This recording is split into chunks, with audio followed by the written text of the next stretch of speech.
UP के पूर्व मंत्री स्वामी प्रसाद मौर्य एक बार फिर से सुर्खियों में हैं।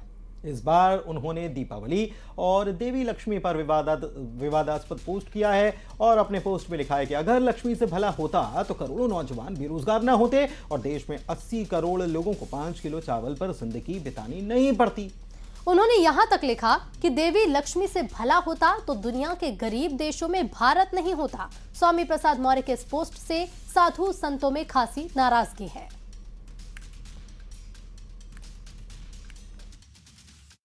आपके बयान को लेकर कई लोगों ने आपत्ति जताई है, इस पर क्या कहना है?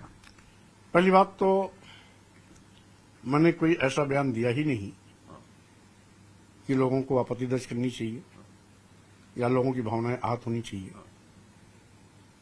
मैंने सच उजागर करने की कोशिश की कि सही मायने में घर की लक्ष्मी गृहिणी होती है, इसलिए अगर घर में सुख संपदा वैभव चाहते हैं, घर को स्वर्ग बनाना चाहते हैं, तो अपने घरवाली का सम्मान करिए।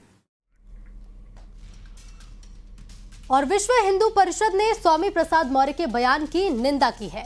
उधर हनुमानगढ़ी के मुख्य पुजारी ने कहा है कि ऐसे लोगों को समाज में रहने का अधिकार भी नहीं है।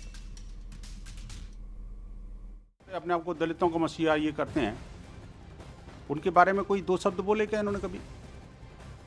अखिलेश को माफी नहीं मांगनी चाहिए क्या? आप देखिए कि भारत के अंदर रह करके वेटिकन की वकालत करते हो। मुझे तो ऐसा लगता है जैसे इन्होंने ठेका लेकर के कि पोप से कोई पैसे खाए होंगे, जो इस तरह से दिवाली को इस तरह से बदनाम करने की कोशिश कर रहे हैं।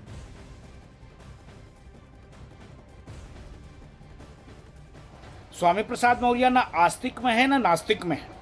जिस प्रकार से उन्होंने सनातन पे मां लक्ष्मी पर टिप्पणी किया है, दुर्भाग्यपूर्ण है। इसका पुरजोर विरोध करते हैं, निंदा करते हैं। और मैं तो ये कहता हूं कि स्वामी जैसे व्यक्ति को समाज में रहने का कोई अधिकार नहीं है। इनका स्वागत हर एक जगह मुंह काला करके होना चाहिए।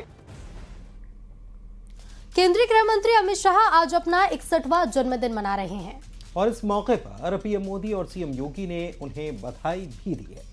बीजेपी के तमाम नेता भी उन्हें जन्मदिन की बधाई दे रहे हैं। अमित शाह को बीजेपी का चाणक्य कहा जाता है।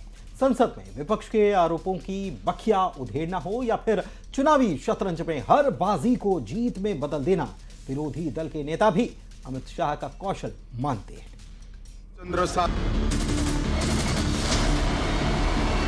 अमित अनिल चंद्र शाह ईश्वर की शपथ लेता हूं कि मैं विधि द्वारा स्थापित भारत के संविधान के प्रति सच्ची श्रद्धा और निष्ठा रखूंगा। बात कर रहे हैं देश के गृह मंत्री, बीजेपी के चाणक्य और दिग्गज राजनेता अमित शाह की। 22 अक्टूबर 1964 को एक गुजराती व्यापारी घराने में पैदा हुए अमित शाह महज 14 साल की उम्र में संघ से जुड़ गए।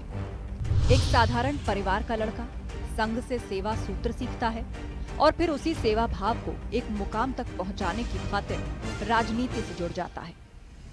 और सेवा भाव का यही रास्ता उन्हें देश के सबसे ऊंचे मकामों में से एक तक पहुंचाता है।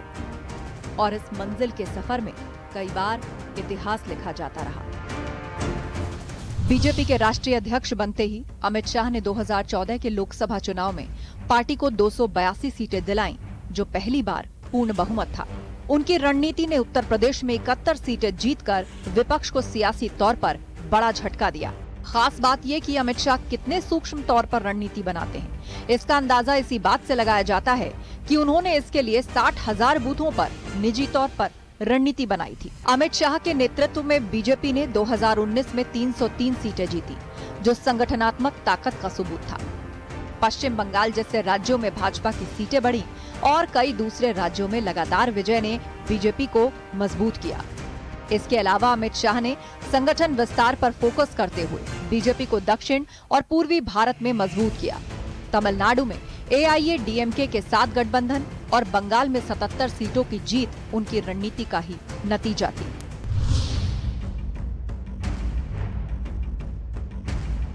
ऑपरेशन सिंदूर भारतीय सेनाओं की ऐतिहासिक सफलता रही। जब ये घटना हुई दूसरे दिन इनके परिजनों को मिला था। 6 दिन की शादी वाली बच्ची विधवा होकर मेरे सामने खड़ी थी। आज तक मैं वो दृश्य नहीं भूल सकता।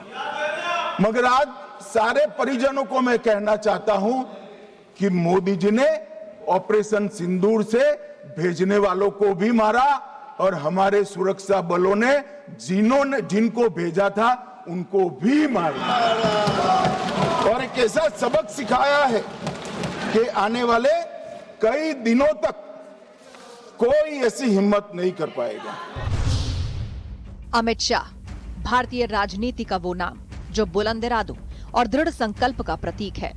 Bureau report, news 18। त्योहारी सीजन से पहले सोने चांदी की कीमतें जितनी रफ्तार से बढ़ रही थी, अब उतनी ही तेजी से गिर भी रही हैं। जहां पर अंतर्राष्ट्रीय बाजार में 12 साल की रिकॉर्ड गिरावट दर्ज हुई, तो वहीं घरेलू बाजार में भी सोने और चांदी की कीमतों में रिकॉर्ड कमी दर्ज की गई है। 24 कैरेट गोल्ड में 2,823 रुपए प्रति 10 ग्राम की गिरावट दर्ज की गई, जबकि चांदी में 7,599 रुपए प्रति किलोग्राम की भारी कमी आई है। दीपावली के बाद सोना चांदी के दामों में भारी गिरावट आई है।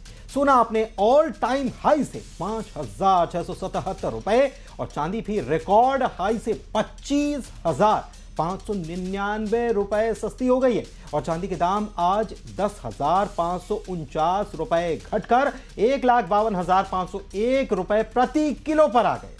इसके पहले चांदी 1,63,050 रुपए प्रति किलो पर थी। इस साल अब तक सोने की कीमत 47,745 रुपए बढ़ी है। 31 दिसंबर 2024 को 10 ग्राम 24 कैरेट सोना 76,162 रुपए पर था, जो अब 1,23,907 रुपए पर पहुंचा हुआ है।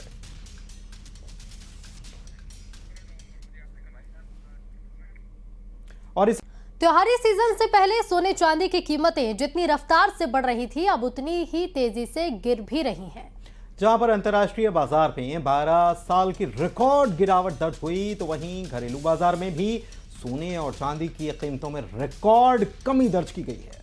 24 कैरेट गोल्ड में 2,823 रुपए प्रति 10 ग्राम की गिरावट दर्ज की गई, जबकि चांदी में 7,599 रुपए प्रति किलोग्राम की भारी कमी आई है। दीपावली के बाद सोना चांदी के दामों में भारी गिरावट आई है। सोना अपने ऑल टाइम हाई से 5,677 रुपए और चांदी भी रिकॉर्ड हाई से 25,599 रुपए सस्ती हो गई है और चांदी के दाम आज 10,549 रुपए घटकर 1,52,501 रुपए प्रति किलो पर आ गए। इसके पहले चांदी 1,63,050 रुपए प्रति किलो पर थी। इस साल अब तक सोने की कीमत 47,745 रुपए बढ़ी है। 31 दिसंबर 2024 को 10 ग्राम 24 कैरेट सोना 76,162 रुपए पर था, जो अब 1,23,907 रुपए पर पहुंचा हुआ है।